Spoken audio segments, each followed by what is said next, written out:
Hello everyone. So we're on our second English unit, our second writing unit, and we're going to be looking at non-chronological reports.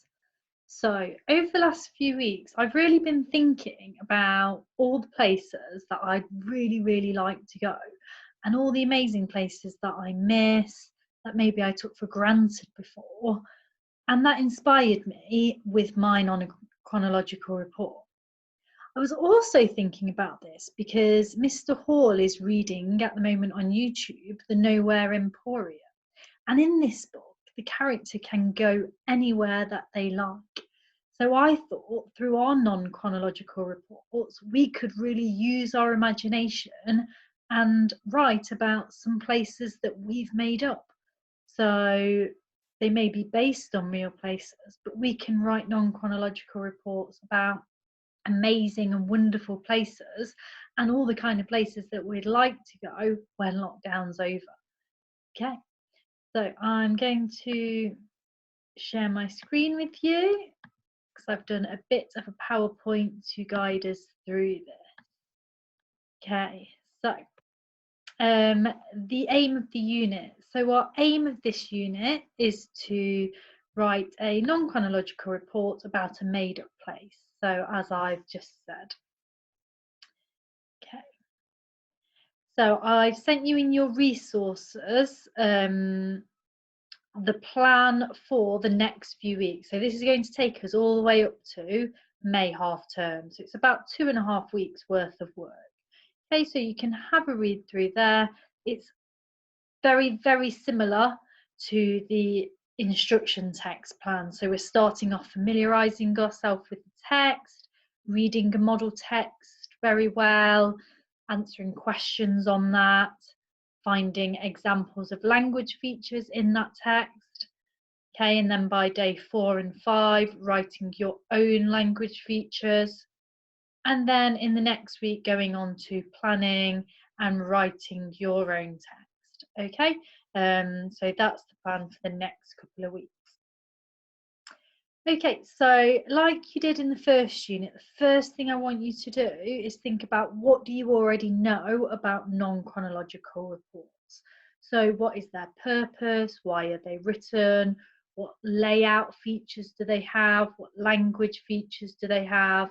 You might want to pause the video now and just jot down anything that you know about them before from when you've written them before. Okay? Okay, so we'll have a little look through together. So, non-chronological reports, they give information about a specific topic in an engaging way. They are non-fiction texts that are not written in any particular order. So that's where the non-chronological bit comes in. They're not written in order like a diary would be, like a newspaper report would be written in the order of events. They can be written in any order. Okay, so they're informative and engaging. Okay, so here are some features of non-chronological reports. So they start off at the top with the title or heading, and then each section will have subheadings. There will be different paragraphs, so topics will be grouped into paragraphs. There will be technical vocabulary to do with the topic, formal language, images to show what the topic is that you're writing about with captions underneath, fact boxes and bullet points, and they are written in the present tense. So that's an overview of the features of a non-chronological report. Okay, so we're going to have a little look at the language features within them. So language features you would start with your title, you would have subheadings, you would use rhetorical questions, and that's to get that engagement, to draw in the reader's interest in the topic. Expanded noun phrases to give some really specific information about things. Okay, and then you would have a range of multi-clause sentences to make the writing varied and interesting. So maybe sentences that start with subordinate clauses, end with subordinate clauses, and sentences with two main clauses that would be joined using a coordinating conjunction. You would have relative clauses in there and parentheses using either brackets, commas, and dashes. And that's because you're being informative, so you want to be adding in lots and lots of information. And parenthesis really helps us to add in extra information. Okay, you can include other language features. That would be brilliant, but these are the things that we should be able to spot in my model text and that I'd be looking for in your texts as well. Okay. So we're going to have a look at the model text that I've written about a made-up place. But first of all, let's just have a think. Here is some vocabulary that appears within that text. Okay, so we've got serene, remote, spectacular, venture, frolic, and immerse.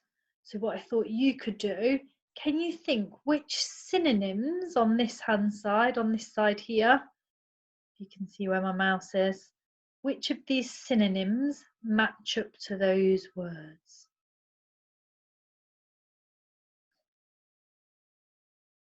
Okay, let's have a little look. If you're not ready to look yet, just pause the video.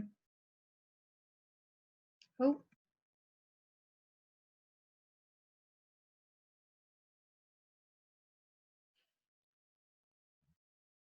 not done it. So I will show you. So we've got serene is peaceful and calm. Okay, so if something is serene, it's very peaceful, very calm. Remote is isolated, secluded, so somewhere very far away. You could describe it as being very remote. Okay, spectacular, something that is remarkable and impressive. It is an adjective, so the spectacular city or the spectacular tree. You would be saying it's very impressive. To venture is to travel or to journey. So a verb there. Frolic is to dance and play. Another verb. So they were frolicking in the sunshine, they were dancing and playing.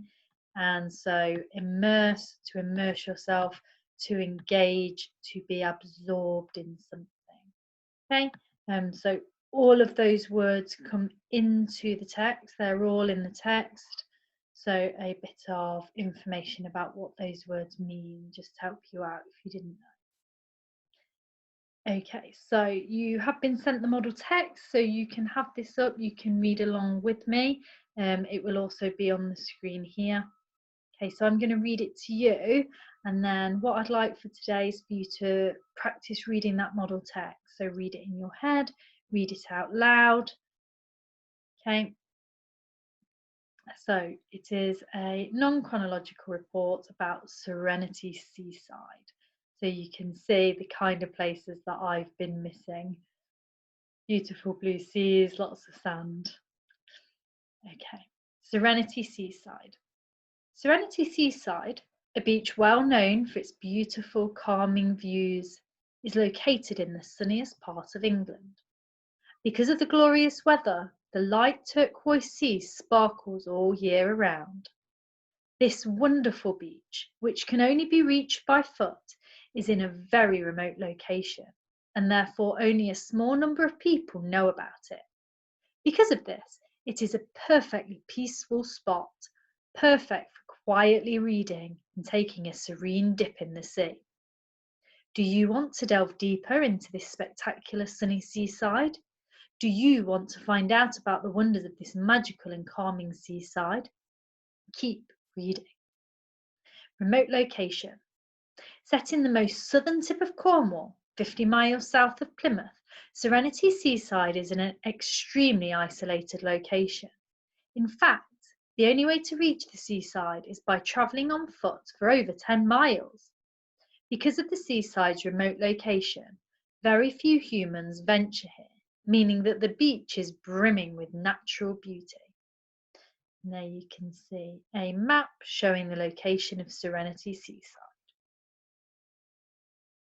Magnificent sea. Can you imagine a light turquoise ocean that sparkles like 1,000 diamonds. Well, that's what you would see if you were to visit Serene Seaside. It's an amazing sight that will take your breath away. Amazingly, there is a huge amount of animals that live and swim in these seas, and they can always be seen splashing through the shallow waters. If you're lucky, you could even swim with dolphins. The dolphins, who come from miles around to swim through the peaceful waters, love to play with humans and will spend hours frolicking in the sunny seas. Other animals you might see include giant turtles, rosella parrots, grey seals. Things to do. Do you love watching the sunset? Do you dream about bird watching or spotting turtles swimming through shallow waters? Well, if you do, then Serenity Seaside is the place for you. Serenity Seaside, which has been voted the #1 beach for spotting wildlife, has miles of soft white sand to enjoy. Even though there are no water sports and arcades at this beach, you will never be bored as there is so much to explore. If you like searching through the deep caves, there are plenty to explore at Serenity Seaside, or if you prefer paddling in crystal clear waters, then this is your place. After spending a relaxing day immersing yourself in natural beauty, you can even watch the sun sink behind the sea. What are you waiting for? Fill your hearts with peace and your lungs with fresh air and come to visit Serenity Seaside. Okay, so you should be able to see we have got a heading there at the top. We've got subheadings for the different sections, some pictures, caption, bullet points. Each of the boxes has our paragraphs with our different topics. And you should be able to see lots of those language features, rhetorical questions to be engaging, relative clauses and parentheses to give lots of information. Okay, so hopefully you can spot all of those things in there. And like I say, I want you to read that over to yourself a good couple of times. Get really familiar with that model text. Okay, so tomorrow you are going to have a think. Can you remember what those words mean? Can you remember the meaning of those words, some of the synonyms? Oh, there it is. Okay, and then have another read through, remind yourself of the model text, and then you've got a set of questions to answer and an extension task if you want.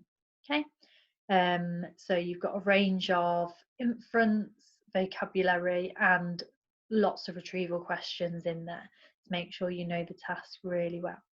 Okay, and that should be it for this week because we've got a bank holiday on Friday in celebration of the 75th year of VE Day. Okay, so I'll post another video next Monday morning with information about next week's tasks, and I'll send you out some answers to these questions as well. Okay. So good luck this week.